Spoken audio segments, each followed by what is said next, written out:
பெண் காவலரின் செயினை பறித்து பாலியல் சீண்டலில் செய்த நபரை பாலியல் சீண்டலில் ஈடுபட்டதாக 11 வயது சிறுமிக்கு பாலியல் தொல்லை தந்த அவரது பெரியப்பா மகன் உள்ளிட்ட 3 காவல்துறையினர் கைது செய்துள்ளனர்.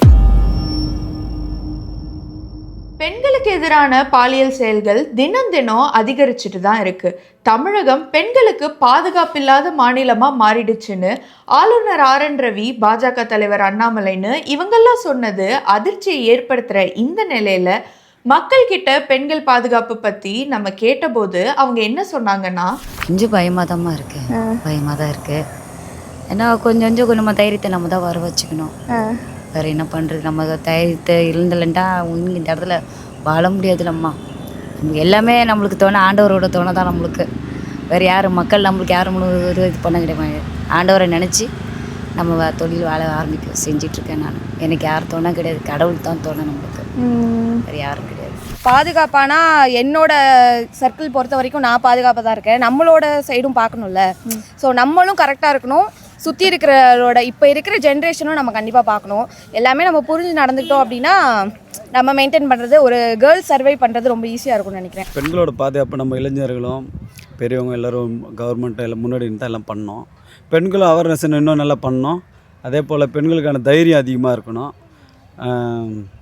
எல்லோரும் இணைஞ்சு ஒன்றா சேர்ந்து நம்ம இது பண்ணோம்னா இளைஞர்கள் நல்லா பார்த்துக்கலாம். பெண்களை சேஃபாக இருப்போம். ஏன்னு வச்சுக்கோ, இதுலேயும் இருக்குது தொடருவாங்க. எவ்வளோ ஆம்பளைங்க வருவாங்க, நம்ம முன்னாடி வருவாங்க, பின்னாடி வருவாங்க. ஆம்பளைங்க எல்லாமே சூஸ் பண்ணி எப்படி மடக்க பார்ப்பாங்க. நம்மளை பொறுத்த வரைக்கும் யார் மடக்குனா கூட முன்ன ஒரு நாள் கூட யாருனா வந்தாங்கன்னா, இல்லை நம்ம ஏற்ற மாதிரி வந்து நம்மளை கண்காணிக்கிற மாதிரி இருந்துச்சுன்னா உடனே நம்ம என்ன பண்ணோம், அந்த நேரத்துக்கு நின்று யார் அதுமாரி பார்க்குறது முறைச்சி பார்க்கணும், எதிர்த்து கேட்கணும். ஏன்னா அவன் பொறுக்கியாக இருந்தாலும் சரி, அது ரீசெண்டான ஆளாக இருந்தாலும் சரி, நம்ம பாதுகாப்பாக பெண்கள்ன்ற ஒரு தைரியம் காட்டணும். யாரை கண்டு பயப்படக்கூடாது. ஏன்னா பயந்தன்னு வச்சுக்கோ யாருமே ஏறி மேய்ப்பாங்க. நம்ம நம்பிக்கை தான் எப்பவுமே மனசில் தைரியமாக வச்சுன்னு, எதுக்கு வந்து பார்க்குற, எதுக்கு உனக்கு என்ன வேணும், எதுக்கு பின்னாடி சுற்றுற, நீ யாருன்னு கேட்டுப்பாரு. அப்போ வரவங்க கூட மிரண்டு ஓடிடுவாங்க. நம்ம ஐயோ போட்டோம், சரி எதுக்கோ வராங்க, யாரோ வராங்க, நம்ம கூட துணை இல்லையே, பயமாக இருக்கே, நம்மளை எதனா பண்ணிவிடுவாங்களோ, இல்லை கைப்பு சொல்லிப்பாங்களோ, மடக்கிடுவாங்களோன்னு ஒரு பயப்பு. பெண்கள் இந்த காலத்தில் பயப்படவே கூடாது. தைரியமாக பெற்ற பொண்ணுங்களாக இருந்தாலும் சரி, குழந்தைங்களாக இருந்தாலும் சரி, ஆண்களாக இருந்தாலும் சரி, நம்ம தைரியத்தை வளர்த்துறோம். தனிமையில் இருக்கும்போது தைரியமாக பேசு, யார்கிட்ட வேணாலும் தைரியமாக பேசு, பயந்து மாதிரி வரக்கூடாது. ஏன்னா வாழ்க்கைன்றது அந்த காலத்துலேயும் சரி இந்த காலத்துலேயும் சரி தைரியத்தை கொடுக்கணும். சட்டம் வந்து அந்த அளவுக்கு நம்ம பாதுகாப்பு கொடுக்கல. இப்போதைக்கு நம்மளா பார்த்து பாதுகாப்பாக இருந்துக்கிட்டால், நம்ம அவங்க அப்பா அம்மா பார்த்து சொல்கிறத கேட்டுட்டு பெண்கள் இருந்துக்கிட்டால் நல்ல மாதிரியாக இருக்கலாம். அதான் மேடம் இப்போதைக்கு தான் நடக்கும். சட்டம் வந்து எதுவும் பண்ணுற மாதிரி இல்லை. இப்போ நம்மளா பார்த்து நம்ம சூழ்நிலை இப்போ புரிஞ்சுக்கிட்டு இருக்கணும். அப்பா அம்மா பேச்சு கேட்டுட்டு இருந்தால் நல்ல மாதிரியாக பெண்களுக்கு வந்து எந்த பிரச்சனையும் இருக்காது. நம்ம சொந்தக்காரங்கிட்டே நம்ம பசங்களை விட்டுட்டு போகிறதுக்கே இப்போலாம் பயமாக இருக்குது. தனியாக நம்ம வீட்டில் இருக்கிறதுக்கும் பயமாக இருக்குது. கண்டிப்பாக வீட்டில் ஒரு பெரியவங்க தேவைப்படுது பசங்களை பார்த்துக்கிறதுக்காகவே. இப்போ எங்கள் ஏரியாலாம் ஒன்றும் பிரச்சனை இல்லை, என் பசங்களாம் சேஃபாக தான் இருக்காங்க. பயம் இருக்குதாக்கா. பிளாட்பாரத்தில் படுகிறோன்னா எப்போவுமே பொம்பளை பிள்ளைங்களும் சரி பொம்பளைங்களும் சரி பயத்தோடு தான் படுப்பாங்க. யாரும் பயம் இல்லாமலாம் படுக்க மாட்டாங்க. இருந்தாலும் நம்ம புருஷன் நம்ம கூட இருக்கும்போது நம்ம பயப்பட வேண்டிய அவசியம் கிடையாது. தனியாக படுத்தா பயப்படலாம். ஏதாவது ஆம்பளைங்க கிட்ட வருவாங்க, தொடுவாங்க அப்படின்னு. என் புருஷன் என் கிட்ட வரைக்கும் எனக்கு பயம் இல்லைக்கா. நான் பிளாட்பாரத்தில் படுக்கிறேன். பெண்களுக்கு எதிரான குற்றங்களை கடுமையாக தண்டிக்கிற விதமாக 2025 தமிழகத்தில் பல சட்ட திருத்தங்களை கொண்டு வந்திருக்காங்க. பாலியல் வன்கொடுமைக்கான குறைந்தபட்ச சிறை தண்டனை 10 ஆண்டுகள்லேருந்து 14 ஆண்டுகளா அதிகரிக்கப்பட்டிருக்கு. பின்தொடர்தல், பாலியல் துன்புறுத்தல் போன்ற செயல்களில் ஈடுபடுறவங்களுக்கு 3 ஆண்டுகளா இருந்த சிறை தண்டனை 5 ஆண்டுகளா அதிகரிக்கப்பட்டிருக்கு. இது மட்டும் இல்லாம குற்றங்களை தொடர்ந்து செய்யறவங்களுக்கு ஆயுள் தண்டனை மாதிரியான கடுமையான தண்டனைகளும் வழங்கப்படும்னு சொல்லியிருக்கு. இப்போ அந்த பயம்லாம் இன்னும் இருக்கு இல்லையா நிறைய பெண்கள்கிட்ட, அதுலேருந்து வெளில வர்றதுக்கு ஏதாவது வழி? அது வரணும்னா அவங்க வந்து படிப்பறிவு தான். முதல்ல நம்ம வந்து கல்வியை நல்லா ஃபஸ்ட்டு பெண்களுக்கான சுதந்திரத்தை நிறையா கொடுக்கணும். அதேமாதிரி கல்வி தகுதி நல்லா வளர்த்து விடணும். அவங்களுக்கான தன்னம்பிக்கை தானாக வளர்ந்தாலும் கவர்மெண்ட்டை பற்றி அவங்களே அவரசு வந்துடும். முதல்ல நான் சொல்கிறது என்னென்னா, ஃபஸ்ட்டு வந்து என்ன தான் படித்தாலும் பிள்ளைகளுக்கு தைரியம் வேணும். பாதுகாப்பு இருக்குது இல்லைன்றது அடுத்த விஷயம். ஆனால் நம்ம வந்து எல்லாத்தையும் வந்து பேஸ் பண்ணுற திறமை வேணும். யார் ஒரு பையனுக்கிட்ட நம்ம பழகிறோமோ செய்கிறோமோ அதெல்லாம் நான் தப்பாக சொல்லலை. எல்லாருக்கும் நேச்சராக வர்றது தான், சரியா? ஆனால் என்ன ஒரே ஒரு காரணம், அந்த பிள்ளைய வந்து தைரியமாக பேசணும். எனக்கு எனக்கு என்ன சொல்கிறேன்னு நினைக்கிறீங்கன்னா, நம்ம பிள்ளைகளே வந்து இருந்தாலும் அப்போ கூட எங்களுக்கு அம்மாவுக்கும் எங்கள் அப்பாவுக்கும் தெரியும். சரியா?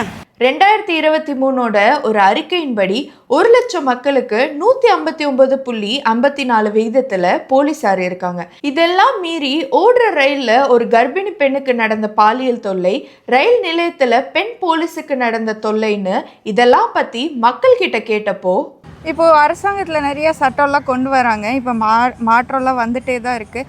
ஆனாலும் இப்போ இந்த ரயிலில் ஓடுற பஸ்ஸுலலாம் நடக்கும்போது நம்மளே எதிர்பார்க்காம நடக்குது. அதெல்லாம் எப்படி தடுக்கலான்னு நினைக்கிறீங்க? அதெல்லாம் எப்படி தடுக்கலாம்னா கவர்மெண்ட் தடுக்கிறாங்க தான். இன்ன வரைக்கும் அதை மாற்றி கொண்டு வந்துனே தான் இருக்கிறாங்க. அதே மீறி இந்த மாதிரி தப்புலாம் நடக்குதுன்னா மக்கள் கேட்கணும்க்கா. எதிர்த்து கேட்டால் தான் இதுக்கு ஒரு தீர்வு கிடைக்கும். நம்ம ஒரு இப்போ நம்மளோட தொடர்றேன்னா நம்ம பொம்பளை பிள்ளைங்கன்னு நம்ம ஒரு நான் எப்படி ஒரு பொட்டை புள்ள மேலே கை வைக்கிறான்னா அந்த பொண்ணு துணிச்சலாக அவனை எழுத்தி அடிக்கணும். அவள் எழுத்து நின்றானா இந்த தப்புலாம் நடக்காது. எனி டைமும் பேரண்ட்ஸ் பசங்க கூடவே இருக்கணும். ஆனால் அப்படி இருக்க முடியல. இந்த ஃபினான்ஷியல் வைஸாக எல்லாருமே ஓடிட்டே இருக்க வேண்டியதாக இருக்குது. ஆனால் என்ன பண்ணுறது, பசங்களுக்கு ஃபீஸ் கட்டுறதுலேருந்து குடும்ப இது பார்க்குறதுலேருந்து நிறைய பிரச்சனை ஓடிட்டே இருக்குது. பசங்க கூட நம்மளால இருக்க முடியல. இதில் வந்து 2 பேர் கண்டிப்பாக வேலை செஞ்சே தான் ஆகணும். அப்பாவும் செஞ்சு தான் ஆகணும், அம்மாவும் செஞ்சு தான் ஆகணும். இதனால் பசங்களை எங்கே ஒரு பாதுகாப்பாக விட்டுட்டு போகணுன்றதுக்கே பயமாக இருக்குது. இப்போ நம்ம சொந்த ரிலேட்டிவ் வீட்டில் விட்டுட்டு போகிறதுக்கு கூட நம்மளுக்கு பயமாக தான் இருக்குது. அதுதான் ஒரு இப்போல்லாம் வர ரொம்ப பெரிய பிரச்சனையாக இருக்குது. எங்கேயுமே தான் பாதுகாப்பு இல்லை. ஸ்கூலும் சரி, ஸ்கூலில் கூட இப்போல்லாம் நம்பி விட முடியறதில்ல. ஸ்கூலு எங்கேயுமே பசங்களை நீங்கள் சேஃபாக இருப்பாங்கன்னு அப்படின்னு எங்கேயுமே நம்பிக்கையாக இல்லாமல் தான் இப்போ ஒரு காலகட்டத்தில் நம்ம இருக்கோம். இது அடிஷ்னலான பார்த்திங்கன்னா இப்போ அவங்களுக்கு வந்து ஒரு ட்ராக் பண்ண மாதிரி ஜிபிஎஸ்லாம் அந்த மாதிரி ட்ராக் ஃபெசிலிட்டி கொடுக்கலாம். அதே மாதிரி பெண்களுக்கு இப்போ ஆல்ரெடி கவர்மெண்ட்டே அவேர்னஸ் கொடுத்துருக்குறாங்க, நம்பர் கொடுத்துருக்குறாங்க. அந்த நம்பருக்கு கால் பண்ணால் உடனே வர மாதிரி அதை இன்னும் நல்லா பண்ணலாம். இன்னும் பெண்களுக்கான பாதுகாப்பை இன்னும் நம்ம அதிகப்படுத்தலாம். மேலும் வளர்ச்சி அடைறதுக்கான பெண்கள் இது பண்ணலாம். எனக்கு வந்து 85 நான் வந்து 10th முடிக்கிறப்ப 91 தான் கல்யாணம் ஆச்சு. எங்கள் பசங்க 2 பொண்ணுங்க தான். ஆனால் இருந்தாலும் அதுகிட்ட சொல்கிறது படிப்பு வந்து திறமை வந்து வேறு விஷயம். எந்த நாட்டுக்கு போனாலும் ஃபஸ்ட்டு வந்து தைரியம். எந்த ஆம்பளையாக இருந்தாலும் தப்புன்னா டக்குன்னு வச்சிரு, அதுக்கப்புறம் வர்றதை பார்த்துக்கலாம். அநியாயன்றது எதனால் நடக்குதுன்னா போதைப் பொருள்கள் நடக்குது. இந்த கெஞ்சா அடிக்கிறாங்க பாரு, நல்ல ஒரு ஃப்யூச்சரில் இருக்கிற பசங்க கூட கெட்டு போகுது.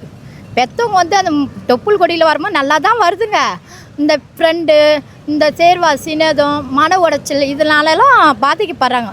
அந்த பாதிக்கப்பட்ட அந்த போதையால் என்ன ஆகுறாங்க, சில நல்ல பெண்களும் சரி கெட்ட பெண்களும் சரி அவங்க வந்து தப்பான ஒரு கண்ணோட்டத்தில் பார்க்குறாங்க.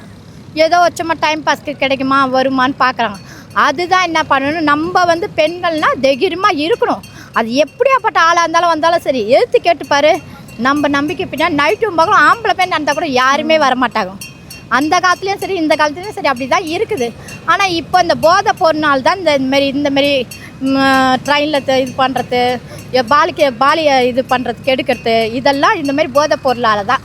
அதாவது கவர்மெண்ட் சைடு வந்து நிறைய போலீஸ் அவங்களும் அவங்களோட சைடு நிறையா வந்து கொடுத்துட்டு தான் இருக்காங்க. அந்த மாதிரி வந்து எமர்ஜென்சிக்கு என்னென்ன பண்ணணும் அது வந்து இப்போது நிறைய நம்ம ஸ்க்ரோல் பண்ணிகிட்ருக்கோம் மொபைலில். அதை நம்ம வந்து தவிர்த்துட்டு நமக்கு பாதுகாக்கிறதுக்கு என்ன பண்ணணும், நம்ம கொஞ்சம் நேரம் ஒரு 10 நிமிஷம் டைம் ஒதுக்குனாலே கண்டிப்பாக அதுலேருந்து நம்மளால் வந்து பார்த்திக்க முடியும். ஏன்னா ஒரு மொபைல் இப்போ நம்மளோட எல்லார் மொபைலையும் பவர் பட்டன் ஒன்று இருக்குது. ஒரு 5 டைம்ஸ் நம்ம வந்து விடாமல் ப்ரெஸ் பண்ணோம் அப்படின்னா கண்டிப்பாக வந்து SOSக்கு வந்து போகும்.